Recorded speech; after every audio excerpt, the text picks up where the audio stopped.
Bonjour à tous, ici Maxime Bizot, fondateur de fiche-droit.com et je vous souhaite la bienvenue dans cette toute nouvelle vidéo dans laquelle on va parler d'un arrêt extrêmement important qui est l'arrêt Saran. Arrêt rendu par le Conseil d'État le 30 octobre 1998 et un arrêt qui affirme la supériorité de la Constitution sur les traités internationaux dans l'ordre juridique interne. Un arrêt qui est donc extrêmement important. Dans cette vidéo, on va donc faire un tour complet de l'arrêt Saran. On va d'abord évoquer les faits de l'affaire, on va ensuite exposer le problème de droit avant d'expliquer la solution de l'arrêt Saran et puis également la portée de l'arrêt Saran. Et donc, sans plus attendre, c'est parti, on commence avec les faits de l'arrêt Saran. Alors, ce qu'il faut savoir en premier lieu, c'est que le 5 mai 1998 est signé l'accord de Nouméa, qui détermine un cadre institutionnel spécifique pour la Nouvelle-Calédonie. Et à ce titre, la loi constitutionnelle du 20 juillet 1998, relative à la Nouvelle-Calédonie, insère dans la Constitution un article 76 qui dispose que les populations de la Nouvelle-Calédonie sont appelées à se prononcer avant le 31 décembre 1998 sur les dispositions de l'accord signé à Nouméa, le 5 mai 1998, etc., etc., sont admises à participer au scrutin les personnes remplissant les conditions fixées à l'article 2 de la loi du 9 novembre 1988. Et puis enfin, les mesures nécessaires à l'organisation du scrutin sont prises par décret en Conseil d'État, délibéré en Conseil des ministres. Suite à cette loi constitutionnelle du 20 juillet 1998, il a été pris un décret du 20 août 1998, en application de cet article 76, qui nous disait que les mesures nécessaires à l'organisation du scrutin sont prises par décret.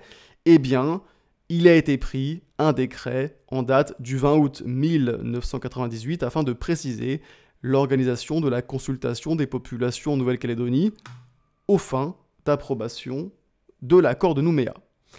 Mais qu'est-ce qui s'est passé ? Eh bien, ce qui s'est passé, c'est que ce décret du 20 août 1998, il a été contesté par le biais d'une requête en annulation par deux habitants de Nouvelle-Calédonie, M. Saran et M. Levaché. Alors pourquoi est-ce que ce décret il a été contesté ?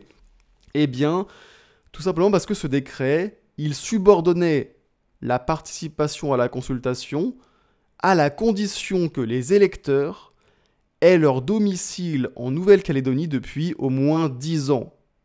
Donc pour pouvoir participer à la consultation, pour pouvoir voter, il fallait impérativement avoir son domicile en Nouvelle-Calédonie depuis au moins 10 ans. Et donc, naturellement, un certain nombre d'habitants de la Nouvelle-Calédonie se sentaient lésés puisqu'ils ne pouvaient pas participer au vote, et c'était notamment le cas de M. Saran et M. Levaché, qui ont donc contesté le décret par le biais d'une requête en annulation.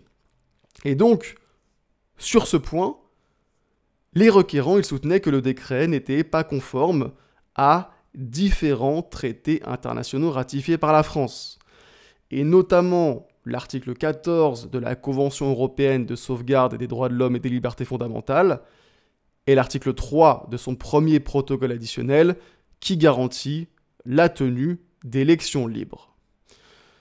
Alors, quel était le problème de droit qui était posé au Conseil d'État ?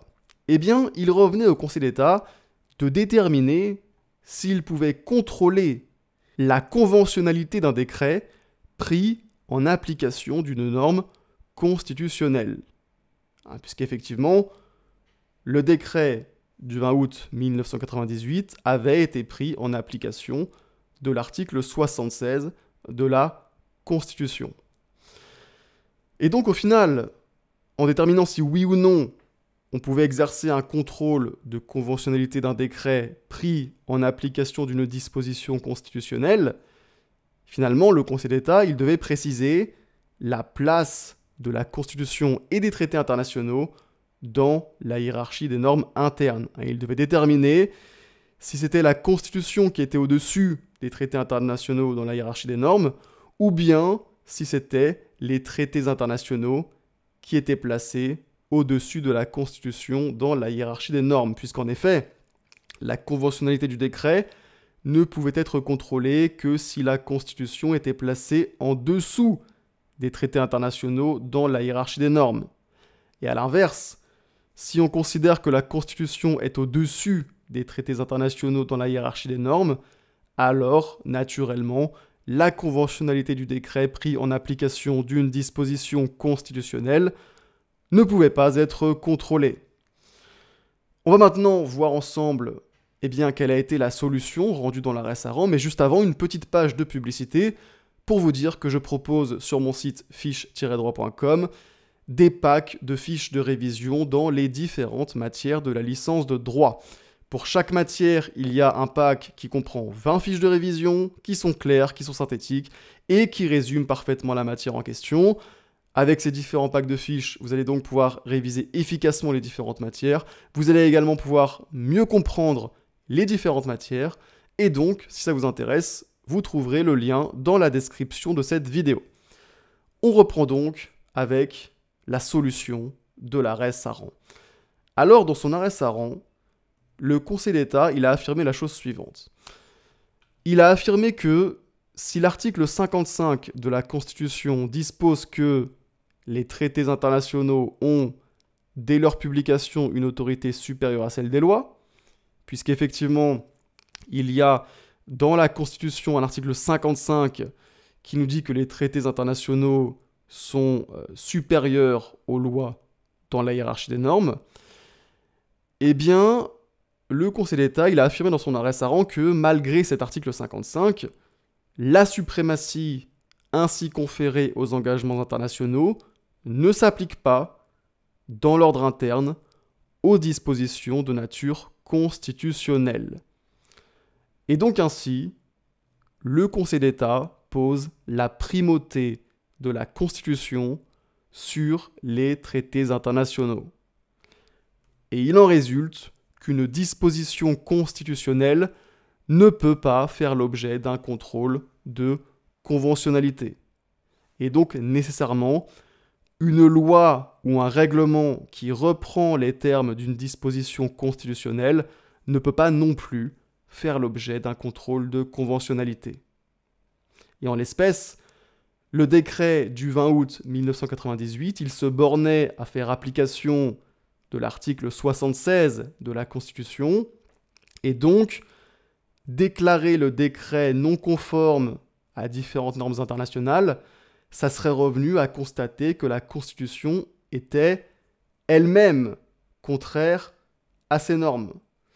Et ce faisant, le Conseil d'État aurait fait primer le droit international sur la Constitution. Donc le Conseil d'État, il n'adopte pas cette solution, au contraire, il considère que même si le décret contrevient potentiellement à différentes normes internationales, eh bien, à partir du moment où il a été pris en application d'une norme constitutionnelle, alors sa conformité aux normes internationales ne peut pas être examinée, alors il n'est pas possible de contrôler la conventionnalité de ce décret. Ça, c'est donc la solution de l'arrêt Saran. Et en ce qui concerne maintenant, pour finir, la portée de l'arrêt Saran, eh bien, il faut savoir que cet arrêt Saran de 1998, il a été suivi à peine 2 ans plus tard d'un arrêt Fraisse, en date du 2 juin 2000, par lequel la Cour de cassation a, elle aussi, consacré la primauté dans l'ordre juridique interne des dispositions constitutionnelles sur les normes internationales. Et donc aujourd'hui, dans l'ordre juridique interne, aussi bien les juridictions administratives que les juridictions judiciaires donnent la préférence à la Constitution sur les normes internationales. Voilà, ceci étant dit, c'est déjà la fin de cette vidéo. J'espère qu'elle vous a plu, j'espère qu'elle vous aura aidé à mieux comprendre cet arrêt Saran. Si cette vidéo vous a plu, n'oubliez pas de me mettre un petit like. Ça m'encourage et ça m'aide à faire connaître mon travail à plus de monde. Et sur ce, on se dit à très bientôt pour une prochaine vidéo.